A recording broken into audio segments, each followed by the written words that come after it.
પોઈચા ખાતે નર્મદા કાંઠે 12:30 વાગ્યાની આ ઘટના બની, જેમાં સુરતના એક પરિવારના 8 જણા હતા। પરિવારજનોની મુલાકાતમાંથી જાણવા મળ્યું છે કે આ લોકો સુરતથી કુલ 17 જણા નીકળ્યા હતા, જેમાં નર્મદામાં નહાવા પડતા 8 જણા ડૂબ્યા હતા।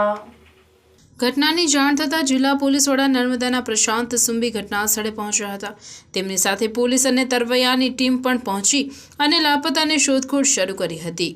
વડોદરાથી એનડીઆરએફની ટીમને બોલાવતા મૂળીથી એનડીઆરએફની ટીમ પણ આવી ગઈ હતી અને તેમને બચાવ કાર્ય શરૂ કરી દીધું છે। જો કે 12:30ની ઘટના છતાં ખૂબ મોડી એનડીઆરએફની ટીમ આવી હતી, જેને કારણે બચાવ કામગીરીમાં બાધા આવી હતી। જિલ્લા પોલીસ વડા પ્રશાંત સુંબેએ જણાવ્યું હતું કે અહીંયા નાવડી ચલાવવાવાળાને લાયસન્સ ન હોવાથી અમે નાવડી બંધ કરી દીધી છે।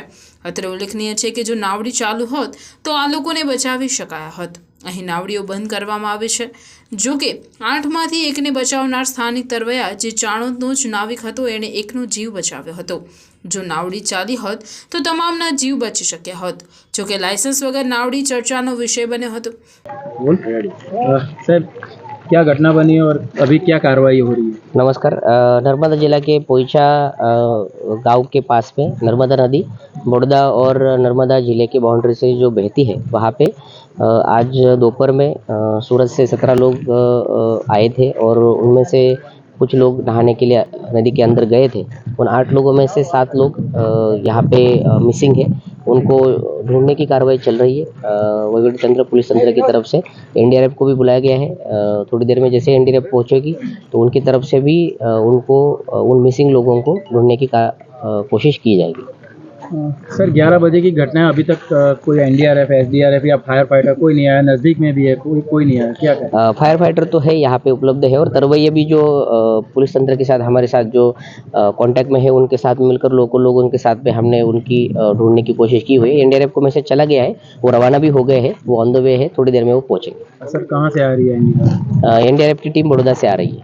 सर, बात करें तो यहाँ पे नाव भी बंद करवाया था। अगर नाव चालू होता तो लोगों की जान बच सकती थी। नाव क्यों बंद करवाया?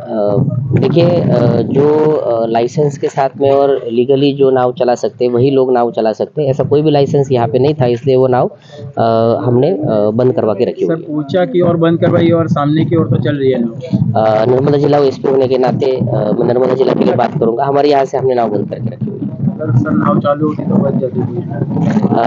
देखिए कि जो चीज़ हमने बंद करवाई हुई है उससे क्या होता है उसके बारे में तो मैं कमेंट नहीं कर पाऊंगा, लेकिन हम प्रयत्न करेंगे कि ये इंसिडेंट इसके बाद भी ना बने और आज के इंसिडेंट को हम प्रॉपरली उन फैमिलीज के लिए प्रयत्न कर पाएंगे कि जल्दी से जल्दी इस इंसिडेंट को क्लोज कर पाए। सर, स्थानिक तरवैयाओं ने एक की जान बचाई और वही चाणोद के नाव वाले ही उन्होंने ही जान बचाई। बिल्कुल, स्थानिक तरवैयों का काफ़ी मदद हमें हो रही है और अभी भी वो हमारे साथ जो मिसिंग है लोग उनको ढूंढने में मदद कर रहे हैं। प्रशासन की तरफ से भी मैं उनका आभारी हूँ और हमने जो फायर ब्रिगेड की बाकी टीम बुलाई है, बाकी हमारे तरवैये बुलाए वो भी है। एनडीआरएफ की भी टीम आ रही है। જ્યારે સુરતના પરિવારજનોએ માહિતી આપતા જણાવ્યું હતું કે અમે બધા એકબીજાનો હાથ પકડીને સવારે નહાવા ગયા હતા અને 2 કલાક સુધી નાહ્યા હતા અને નાહીને જ્યારે બહાર નીકળ્યા હતા ત્યારે જ આ ઘટના ઘટી હતી। પરિવાર હીરા ઘસવાનું ટ્રાન્સપોર્ટનું કામ કરતો હોવાનું ખુશીદે જણાવ્યું હતું। એકબીજા હાથ પકડીને નાતા હતા અને નાસ્તો અંબાવતા હતા અને નાસ્તો અંબાવીને પાછા જોઈને તો કોઈ દેખાય નહીં। 2 મિનિટ જોઈ તો એકનો હાથ બહાર આવ્યો ને પછી એકને ખેંચીને લાવ્યો, બીજાને ન મળ્યો। બીજા ક્યાં તણાઈ ગયા કઈ ખબર જ ન પડી। ક્યારના આવ્યા હતા અને કઈ રીતે ઘટના બની? સવારે 6 વાગ્યા ત્યાંથી નીકળ્યા ને 11 વાગ્યા ભેગા અને 2 કલાક અહીંયા એટલે બહાર નીકળવાનું છેલ્લે બહાર નીકળવાનું હતું ને તે જ આ ઘટના બની। કેટલા વ્યક્તિ છે અને કોણ કોણ છે તારું? બધા મારા કાકા અને એક ભાઈ અને બીજા ભાઈઓ જ છે। એ ટાઈમે આ બધા નાતા તે ટાઈમે તું ક્યાં હતા? હું બાજુમાં એટલે 1 ફૂટને વેળા ઉપર હતો। તમે ત્યાં શું તમારો પરિવાર શું કરે છે? સુરત ખાતે સુરત ટ્રાન્સપોર્ટ, હીરા ને ટ્રાન્સપોર્ટ। હીરા ટ્રાન્સપોર્ટ। અહીંયા અમે નાવ આવ્યા હતા, રામકથાનું ભાગવત કથાનું કાર્ય કર્યું તે તો કઈ રીતે ઘટના બની ખબર ન પડી। હામાં જ ઉભા 1 ફૂટને વેળે અમે અંદર હતા। ઉભા કેળા ખાતા હતા, એમાં કેમ ખેંચાઈ ગયા? એક ભાઈને માઇન્ડ કાઢ્યા, બાકી ખેંચાઈ ગયા ખબર ન પડી। કેટલા વ્યક્તિ છે? એ રીતે 7 વ્યક્તિ, 6 છોકરા ને 1 આદમી। અને એ તે હાઈ સારા હાવલા મારા માટે તે અમારું ધ્યાન ગયું, ત્યાં સુધી તમને ખબર નથી। ખાલો બધા ઉભા કેળા ખાય છે, કોઈ નાતા નહીં, જુદા જુદા ને એકારે તમે કેમ ફરતા હો એવી રીતે ઉભા હતા, એકબીજાના હાથ પકડીને ઉભા હતા। હવે એ ભાઈને હાથવાળી ખેંચવાની, એક તો કાખમાં હતો 10 વર્ષનો એ ભાઈને શૂટ કરીને એ હરી ગયો, તો હાલ લવાતા ભાલી ગયો, તો એને અમી ખેંચે બાયું. તંત્ર કામે લાગ્યું છે? કોઈ તરવરિયા આવ્યા છે? તરવરિયા આવ્યા છે, પોલીસ આવી છે, બધા કામે લાગે છે, શોધ કરે છે. ફરતા ભાઈઓ નાતા એને ઘણા હાથ કર્યો, બધાને ઓળખાવાનું કીધું ને બધા તરત જ સારવાર સારું કરી દીધી ને ગોતવા મીના હતા, પણ હજી કઈ હાથ આવ્યું નથી. કથા બેહાડી હતી ત્યાં અમે 30 ગોપીઓ છીએ, 30 ને આવવાનું હતું, તે કોઈ હા ન પાડી.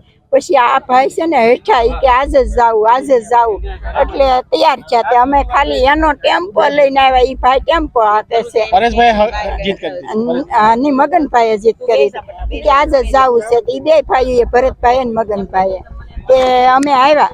તો પછી અમે નાયા ધોયા, અમે પણે નાતા હતા ને, એ મગનભાઈ હાથ કર્યો, અહીંયા હાલો, અહીંયા પૈણા વાળું છે ને પાણકા છે કે.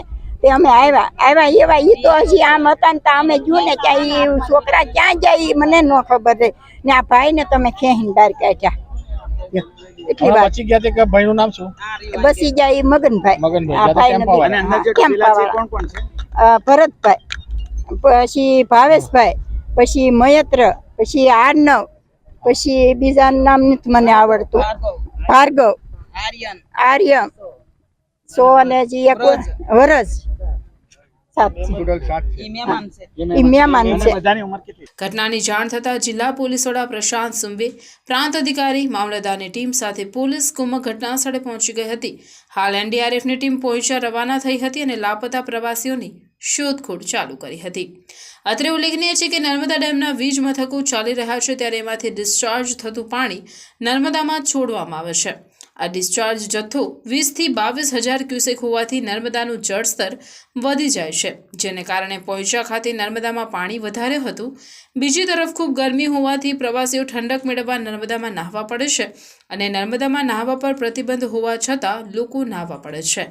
આજે ગઈકાલે ધોધમાર વરસાદ પડવાથી પણ નર્મદામાં પાણીનો પ્રવાહ વધ્યો હતો, જેમાં સુરતના 8 લોકો નહાવા પડતા નર્મદાના પ્રવાહમાં ખેંચાઈ જતા એક સામટા 8 લોકો ડૂબી જવાની ઘટના બની હતી.